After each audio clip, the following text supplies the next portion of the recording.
All right, guys, welcome back to another edition of Smasher Packs. So, we've been doing a lot of buying recently. Basically, just going to kind of go over some of the pickups that I've been doing recently. You know, the sports card industry is kind of like elevating to levels it's never been before. This is our third year getting into this, investing, trading, collecting, selling.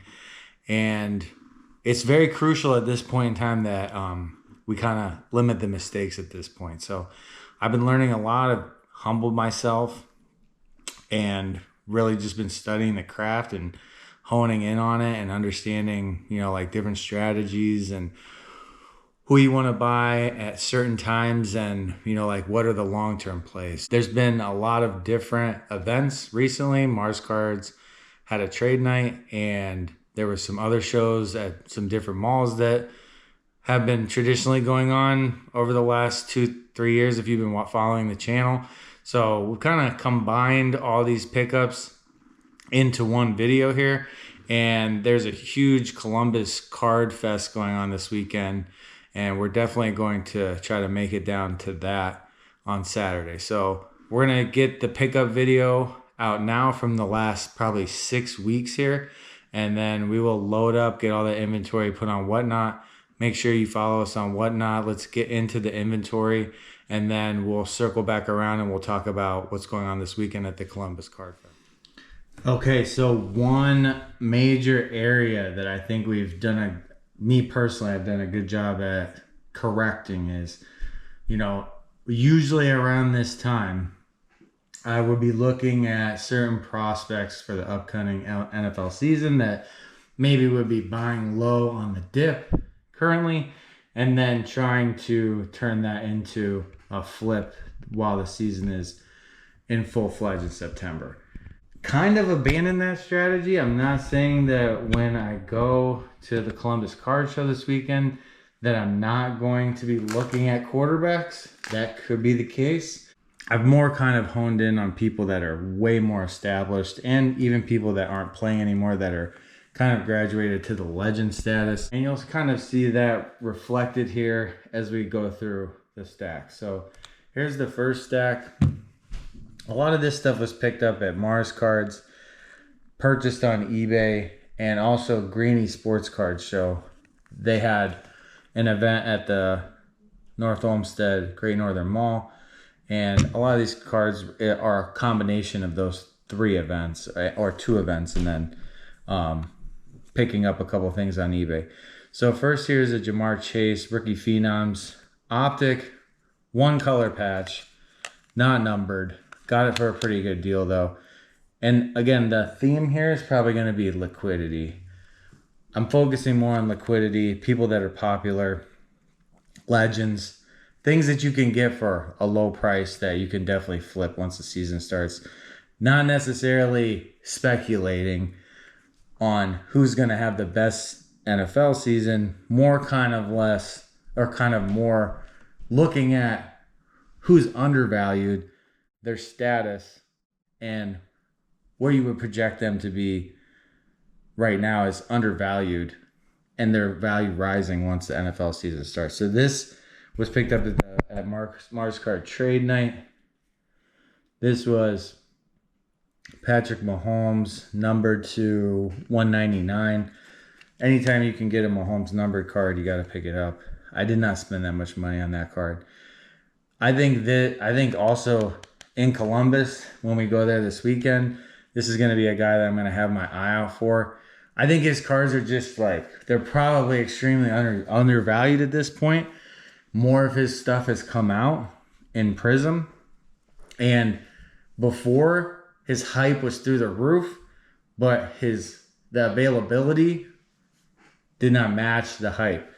Now that they came out with the Panini packs and the blaster boxes and things like that was OSU exclusive, more of his stuff is coming out. So I think that there's probably a more likelihood you're going to see a dip. Plus, if we go to Columbus this weekend, you're going to see a lot of inventory and you're going to be able to get there early and probably get good deals if you can get in there early. Definitely a buyer on Jeremiah Smith. Paul Skeens, this was at the Mars Cards Trade Night.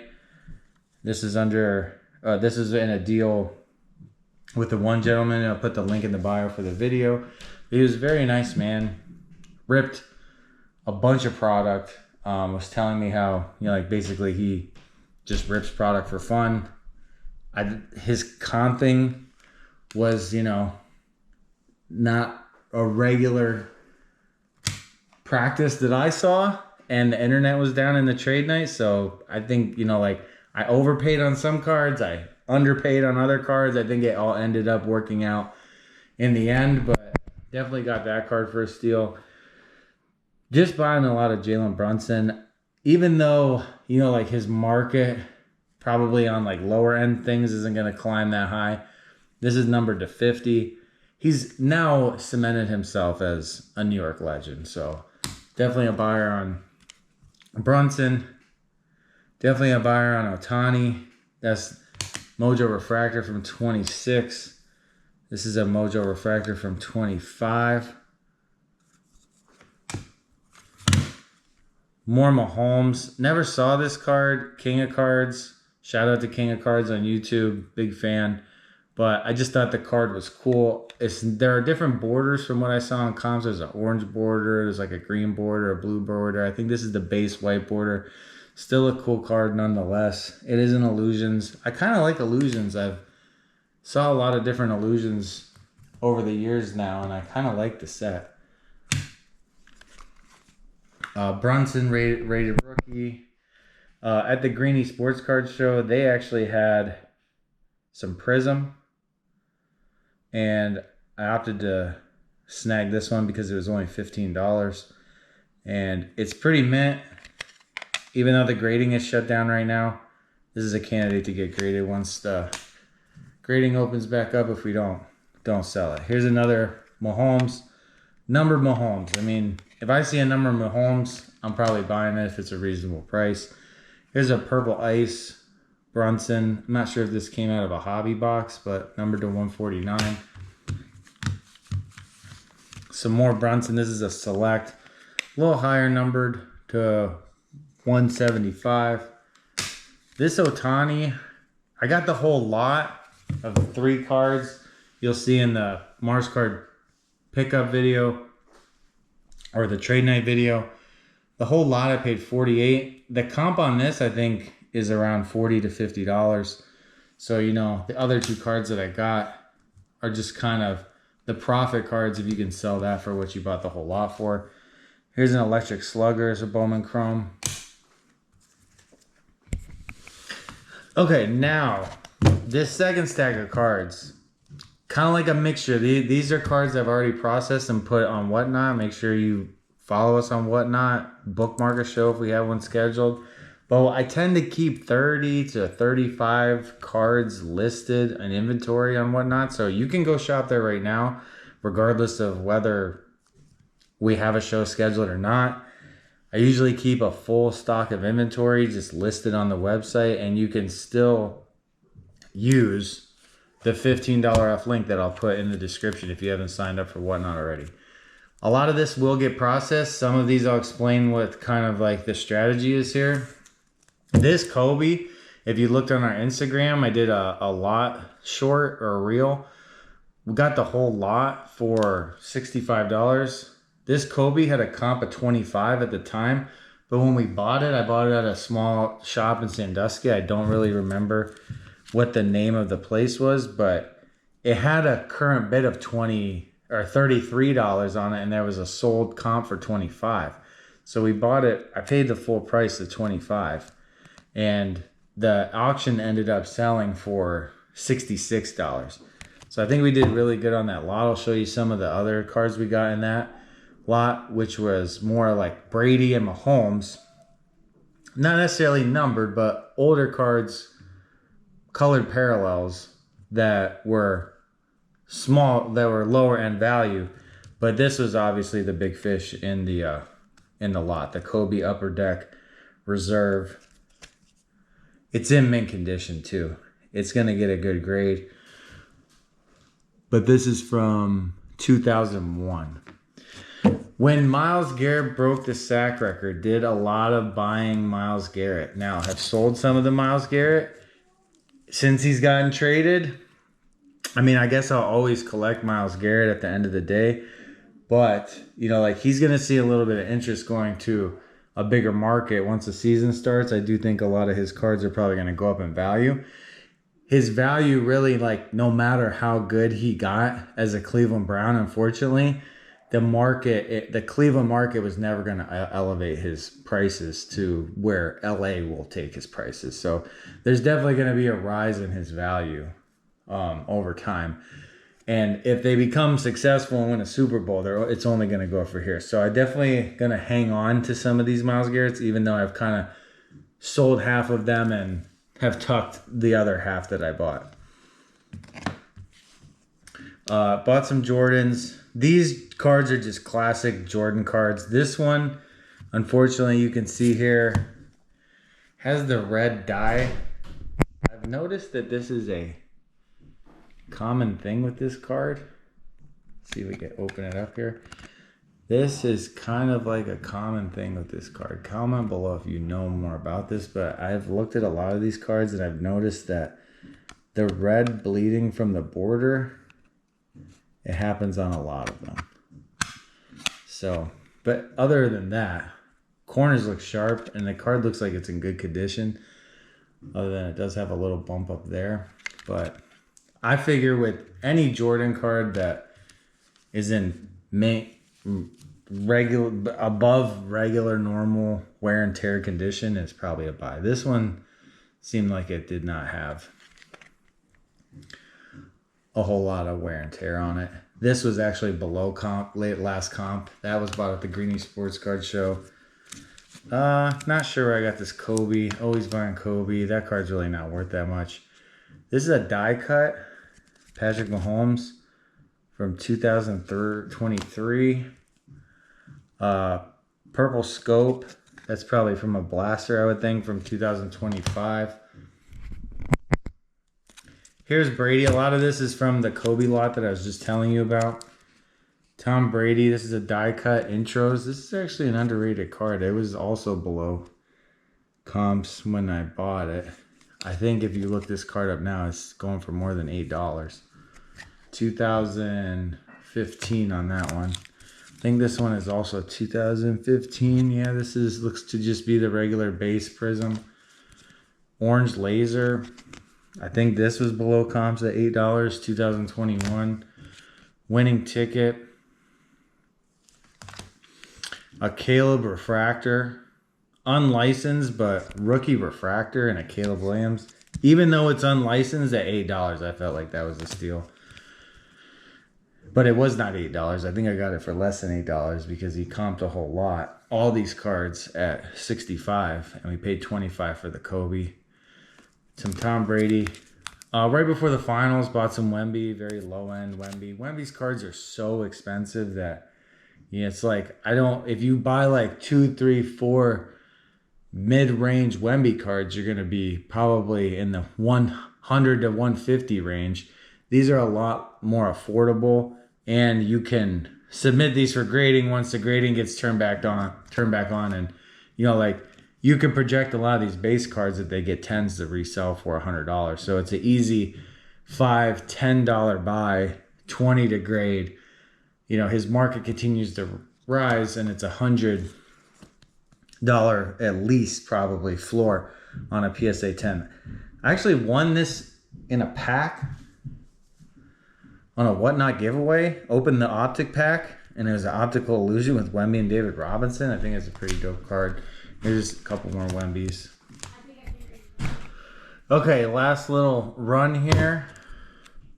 Again, this kind of falls into the category that I was talking about. Justin Herbert. I invested into him heavily. Thought he was going to do something again last year. I think they made the playoffs. I think they won one game. I can't really even remember. This is just kind of like I'm still a little bit of a believer. I'm not going to be buying slabs of Justin Herbert this year. More Myles Garrett. This is a silver from 2019. I think this is his second year. Myles Garrett silver. More Wemby. It's just a Panini Instant. Although the reason I like this card, it was cheap, but It's kind of iconic a little bit in a way. It's got KD in it. And he's kind of looks towering over KD. It's kind of crazy how big he looks over KD. This was thrown in with a shade deal. SGA. I think it's a numbered orange card that you're gonna see here in a second. But I got the Shea and this for 20. He had sticker on the 20 on the Shea. Marvin Mims. I had to Google and see if my boy was still in the league, but he is in the league still. He's probably wide receiver 3, I think, for the Broncos.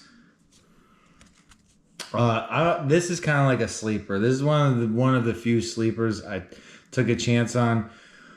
Blue Topps Chrome, unlicensed, out of 150, sticker auto with blue ink, color match all the way around. Devondre Sweat. I do remember when Tennessee played the Browns. The guy's a monster. Definitely that's when I noticed him the most. But this is a variation auto also. So, I mean, this is definitely a sleeper. I don't think I paid that much. Maybe $5. I'm expecting to do really well on that. Some vintage Kobe that I picked up at the Greeny Sports Card Show. This is 2007. This card, this is only $5. It's not in great shape. It's from 2000. I do think it has some potential to just really like sit on it. It does look like there is like almost like the corner is bent right there. Here's the Shea, orange, numbered to 199. Jeremiah Smith, we already talked about him. I'm buying him all day at the Columbus Card Show. Caleb, silver mosaic, got that on the cheap. More Wemby rookie.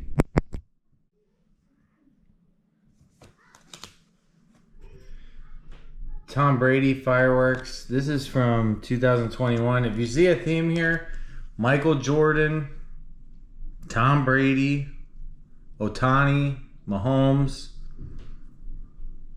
Those are kind of like the main guys I'm looking at right now. This, I'm not sure if this is, I don't think this is a case hit. Somebody could comment down below. I think this is just an insert. It's a Rookies and Stars. It is a rookie. It has the rookie shield. This is one guy that I do think is extremely undervalued right now. Hopefully, you know, like everybody knows what happened to Robert Griffin III. Had an amazing rookie year, kind of fizzled out, blew his knee, and then, you know, was never the same. But that injury to Jaden Daniels on his elbow was pretty bad last year. So I'm hoping that he's healthy this year and they have a good season. Jared McCain, this is just kind of a throw-in. I do think he's got a lot of potential. A lot of his stuff is already high because there was a lot of hype behind him, and then he got traded. So it's kind of an interesting market for him, but I do think he does have some upside. He looked pretty good with Oklahoma. Paul Skeens rookie. This was also at a Mars Cards pickup. Numbered 199.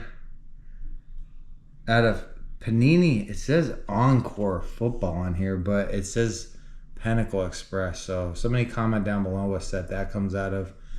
I paid a lot. I paid heavy on this card. I think I paid like $40 on that card. I think maybe the comp might have only been 25 or 30. And then this Pizzana I got at the Greeny Sports Card Show. It's a die cut. It's this insert, this toy insert. It's called In Action. I have no idea why, for the life of me, why people would want to grade this card. If you get a 10, I guess like it's going to be worth a lot of money, but this is an extremely hard grade. I am buying Pizzana, so I do think, sadly, it will be a situation where he's going to be so good and probably leave the Guardians, but I hope he can win us a World Series eventually before he goes. That's one thing that Lindor never could do. All right, guys, that's it. That wraps up this episode, this video. Appreciate you guys if you made it all the way to the end. As you can see, kind of changing philosophies here, not really doing a whole lot of speculating about the upcoming NFL season. More going into just like heavy in-demand guys like Paul Skeens, Caleb Williams, Jaden Daniels. I do think Travis Pizzana could potentially be one of those guys. That seems to be a little speculatory. Make sure you guys follow us on Instagram. Make sure you hit that subscribe button. Make sure you like this video. We will be headed to the Columbus Sports Card Show. We're going to do some vlogging there, do some buying there. I'm going to take Bennett with me. But make sure you take a look at our Whatnot shop. It's open 24/7, 365. You get $15 off your first purchase. And we'll see you on the next video. Peace.